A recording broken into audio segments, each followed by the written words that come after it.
Merci d'être avec nous sur TV5 Monde. Bienvenue si vous nous rejoignez dans 64 minutes. Place à 64 débats avec ce soir ce feuilleton qui n'en finit plus d'agiter la planète football. La brouille entre la FIFA et plusieurs organisations internationales.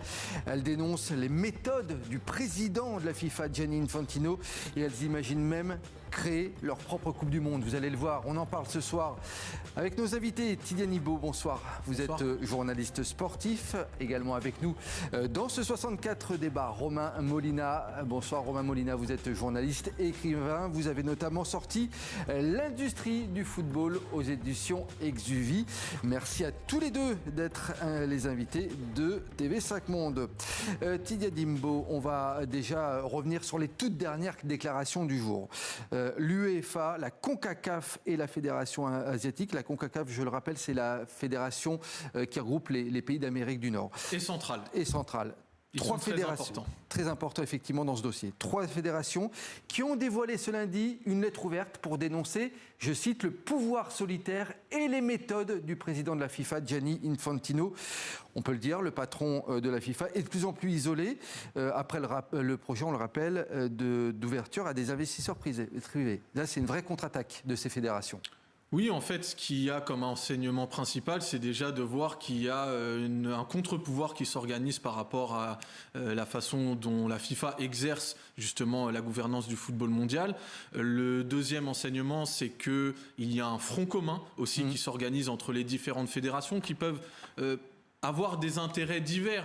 Les intérêts pour les fédérations européennes ne sont pas nécessairement les mêmes que ceux pour l'Amérique centrale, mais donc là on voit que on arrive à avoir une sorte de convergence des forces, et ce qui est en question globalement, c'est le mode de gouvernance de la FIFA, parce que bien évidemment il y a plein de thématiques comme l'attribution des coupes du monde, comme aussi la transparence qui est réclamée dans ce communiqué, mais globalement c'est pas seulement Gianni Infantino qui est remis en question, mais je pense que c'est aussi la FIFA telle qu'elle est structurée aujourd'hui. Vous nous rappelez justement en un mot, Tidiane Ibo, l'organisation de la FIFA par rapport à ces confédérations, le pouvoir de chacun, en quelques exemples pour que l'on comprenne. En quelques mots, vous avez donc la FIFA qui est l'organe, l'institution suprême qui gouverne le football mondial. En dessous, vous avez des confédérations. Une confédération dirige globalement un continent, même si vous avez un morcellement pour l'Amérique, avec par exemple l'Amérique du Sud et l'Amérique du Nord et centrale qui ont leur propre confédération. Et pour le mode de désignation du président de la FIFA, vous avez donc l'ensemble des, de mémoire, je dirais peut-être 210, 215 fédérations de football mondial qui représentent chacune une voix, et donc chacune peut apporter sa voix au chapitre, et donc c'est comme ça que le président de la FIFA est désigné. Et ce qui est en question justement, c'est de savoir est-ce qu'il peut y avoir un pouvoir autant centralisé sur un seul individu, parce que c'est globalement ce qu'on reproche à Gianni Infantino dernièrement. Alors, Romain Molina, on comprend bien donc la problématique autour du cas de Gianni Infantino. Est-ce que selon vous, le fait que les trois confédérations que j'ai citées sortent du bois ces dernières heures, c'est pour, entre guillemets, pousser Gianni Infantino vers la sortie? Exactement, parce qu'ils n'ont pas envie d'aller au vote. Un vote, c'est toujours risqué, parce qu'ils ont la possibilité de convoquer une assemblée générale extraordinaire pour voter une potentielle révocation d'Infantino. Il faudrait 106 votes pour cela, parce que je rappelle qu'il y a 211 fédérations affiliées à la FIFA. Mais ce qui est très intéressant et ce qui est vraiment le changement majeur, c'est la participation de la Confédération asiatique de football, l'AFC, et du président Shir Salman, le Bahreïni, le prince Bahreïni. Et quand on connaît les rapports géopolitiques, il est absolument impossible que ce dernier ait signé cette lettre sans le soutien de l'Arabie Saoudite et du Qatar. Donc ce qui montre clairement en sous-marin que les États du Golfe ont lâché Infantino. Et Romain Molina, en interne, les trois confédérations discutent aussi du boycott potentiel de la prochaine Coupe du Monde 2030 et des qualifications de cette Coupe du Monde. Concrètement, que l'on comprenne bien, ça veut dire quoi? Ça veut dire que si ça se poursuit, si le processus se poursuit, il n'y aura peut-être pas de Coupe du Monde en 2030? Non, c'est pour toutes les autres compétitions aussi. Coupe du Monde féminine, qui aura lieu l'année prochaine, on rappelle, etc. Exactement, et là il y a des qualifications dans quelques semaines. C'est une manière de mettre une pression maximale sur Infantino, et comme je le répète, le basculement c'est l'Asie. Parce que, on va être honnête, en zone UEFA, alors attention, pas tout le monde est contre Infantino. Il y a peut-être 5-10 fédérations qui à bulletin secret voteraient pour lui. Pareil au niveau de la CONCACAF, on a notamment le Mexique, mais bon, c'est une fédération qui a plein d'affaires et de casseroles, donc évidemment soutient le bon président de la FIFA qui, en échange, les protège. Globalement, la CONCACAF, en effet, est acquise contre Infantino, mais il y a quand même des gens qui ne sont pas forcément d'accord. Et la Confédération asiatique, il ne faut pas croire qu'il y a une unité non plus. Il y a des fédérations comme le Sri Lanka, le Bhoutan et d'autres qui ont affiché le soutien à Infantino. Néanmoins, que le président de la Confédération asiatique est un prince de la famille royale du Bahreïn écrive cette lettre. Ce qui est très ironique, c'est que 8 ans auparavant, Infantino avait essayé de l'éjecter de sa propre confédération. C'est l'arroseur arrosé, mais c'est ça qui change tout, parce qu'aujourd'hui, il y a plus qu'une majorité de contestataires de par l'ajout de l'Asie. On comprend que effectivement, les tenants, les aboutissants effectivement, de ce contexte que nous a rappelé Romain Molina, Mehdi Diabimbo. Donc, je le disais, il y a une Coupe du Monde féminine l'an prochain au Brésil. Est-ce que cette Coupe du Monde féminine, elle pourrait être la première impactée par rapport à ce qui se passe actuellement ? C'est quand même assez vague, c'est quand même assez flou. Est-ce que Gianni Infantino peut lui seul décider de l'avenir de l'attribution d'une compétition? Ça, on ne sait pas. Est-ce que par rapport à des processus aussi d'organisation qui sont assumés par les pays, avec tout ce que ça englobe d'un point de vue logistique, est-ce qu'on peut comme ça retirer une attribution? Je pense qu'à un moment, même si Infantino devait être destitué, peut-être qu'il y aura aussi une attitude à avoir pour son éventuel successeur, d'être capable de comprendre les différentes situations. Mais moi, je pense que c'est beaucoup plus des enjeux de politique à moyen long terme qu'il y a.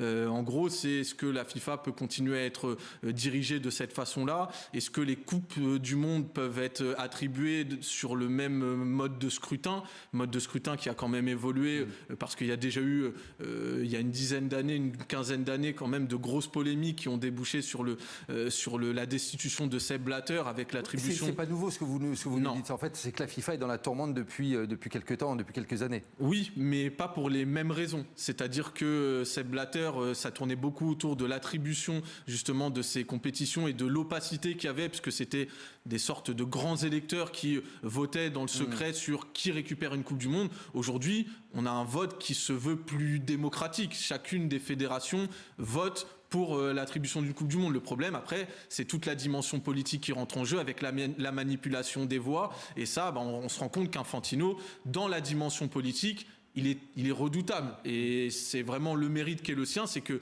Romain Molina en a parlé très justement.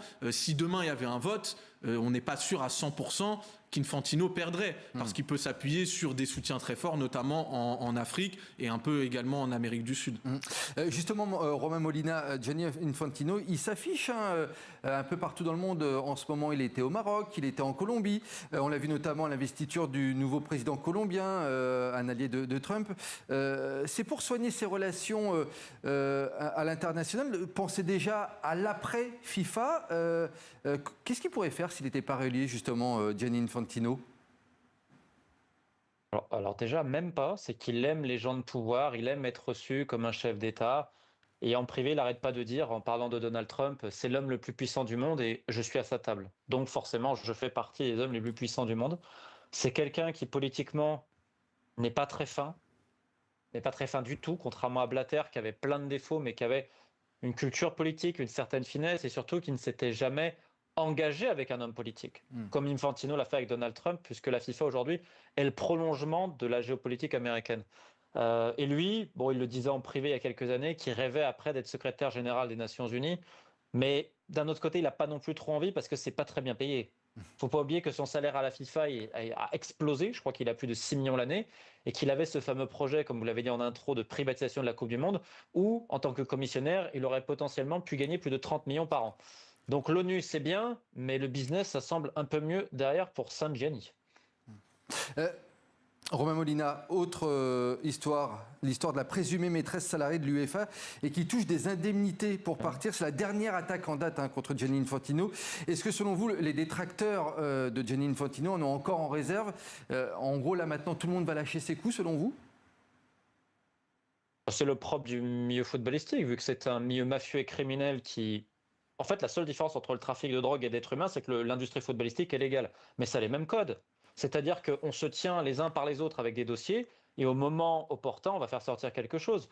Parce que là, ce dossier où l'UEFA, maintenant, fait un communiqué pour dire oui, en expliquant certaines choses au Télégraphe, L'UEFA a couvert ça pendant 10 ans. Donc on ne peut pas me dire que la direction de l'UEFA aussi est blanche là-dedans. Donc c'est un concert d'hypocrisie et de règlement de compte mafieux. Mais encore une fois, c'est sur des affaires de vie privée. Alors oui, il y a un lien de subordination et c'est intéressant de voir comment le système fonctionne, comment on étouffe les dossiers, comment on étouffe les gens. Mais moi, je vais revenir au basique très simple. Comment la FIFA sous Infantino couvre des affaires de corruption et de blanchiment d'argent, des matchs truqués et des affaires de pédocriminalité. Si l'UEFA était vraiment motivée pour changer le système, ils attaqueraient là. Bon, bizarrement, ils ne le font pas trop parce qu'eux-mêmes, ils sont là-dedans.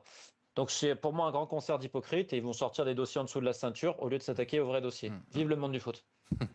Tidi Mbo, est-ce que vous pensez que Infantino a toujours des soutiens au sein de la FIFA, à l'heure qu'il est ?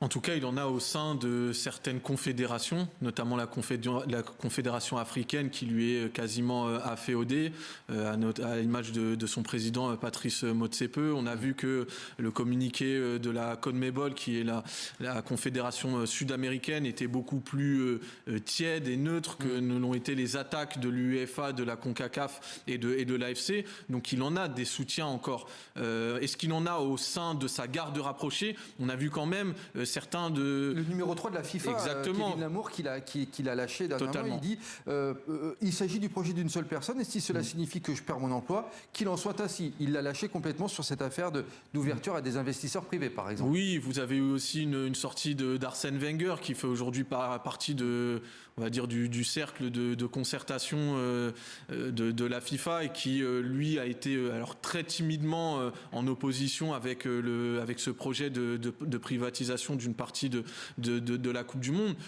Non, moi je pense que aujourd'hui on est quand même dans une logique d'appareil politique et de pouvoir où s'il doit être torpillé par certains de sa garde rapprochée, si ça permet à ces gens-là de pouvoir garder leur siège, ils le feront sans aucune pitié. Et c'est pour ça qu'aujourd'hui la vraie question c'est est-ce que le contre-pouvoir il s'organise par rapport à un homme, Gianni Infantino, ses méthodes, etc. Ou alors est-ce que le contre-pouvoir il s'organise par rapport à un système qui effectivement couvre un certain nombre de dérives et j'ai même envie de dire on encourage certaines et notamment cette surmercantilisation du football qui a été à l'image pendant cette Coupe du Monde aux États-Unis où on a l'impression que on touchait un petit peu le paroxysme de cette logique. Mais que nos téléspectateurs comprennent bien, si la brouille elle continue, si il y a effectivement la FIFA et quelques alliés d'un côté et il y a par exemple l'UEFA, la CONCACAF et la Fédération asiatique de l'autre, est-ce qu'on pourrait se retrouver demain avec deux Coupes du Monde qui s'opposent ? Deux Coupes du Monde, je ne sais pas, mais il peut y avoir des tentatives de sécession, peut-être de compétition alternative, mais deux Coupes du Monde, la Coupe du Monde, elle appartient à la FIFA. Mais parce que justement, les trois fédérations dont je parlais, elles ont déjà dit, elles ont menacé, on va créer notre propre compétition. Vous y croyez, vous, à ça ou pas ? Ils peuvent essayer, mais est-ce qu'ils ont l'intérêt de le faire et d'aller au bout de cette démarche ? Je ne sais pas. Et la deuxième chose, c'est en fait la Coupe du Monde, c'est une marque. C'est aujourd'hui la force commerciale, la force de rayonnement de la Coupe du Monde, elle est inégalable, on s'en rend bien compte. C'est une compétition qui résiste à toutes les polémiques, y compris les polémiques sociétales qui entourent les pays qui l'accueillent. On a vu encore là l'histoire avec Donald Trump qui fait ingérence dans le sportif. Au final, la Coupe du Monde y a résisté. Donc moi, je pense que c'est une marque aujourd'hui qui est beaucoup trop forte pour pouvoir comme ça être reléguée aux oubliettes sur fond de désaccords entre différentes confédérations. Romain Molina, je vous voyais être d'accord avec Tidi Mbo en disant qu'il n'y aura peut-être pas de sécession. Mais en revanche, est-ce qu'on pourra imaginer demain une Coupe du Monde sans la France, sans l'Allemagne, sans le Japon, sans les États-Unis ? Non, selon vous ? Impossible. Impossible ? Parce que les sponsors, ils vont jamais accepter que les pays européens ne soient pas là. Mais ce que vous voulez Au moment où l'UEFA, si vraiment ils boycottent, mais les sponsors ils vont toquer à la porte de la FIFA et d'Infantino, on dirait on n'a pas l'Espagne, on n'a pas la France, mais impossible. Parce que là, en fait, ils ont tout compris, l'UEFA. Si ils ne le feront jamais, par contre, c'est la menace financière derrière. Et l'UEFA derrière a envie d'imposer en gros son candidat à la FIFA, c'est ça, c'est un feuilleton pour arriver à obtenir ce qu'ils veulent ? L'UEFA, de toute façon, ils veulent une question de pouvoir. De toute façon, il ne faut pas croire que ces gens-là soient armés de bonnes intentions. C'est simplement qu'aujourd'hui, Infantino est hors de contrôle. Il y avait une guerre larvée depuis des années où il s'envoyait des petites piques par médias interposés de manière, on va dire, cachée. Maintenant, c'est frontal.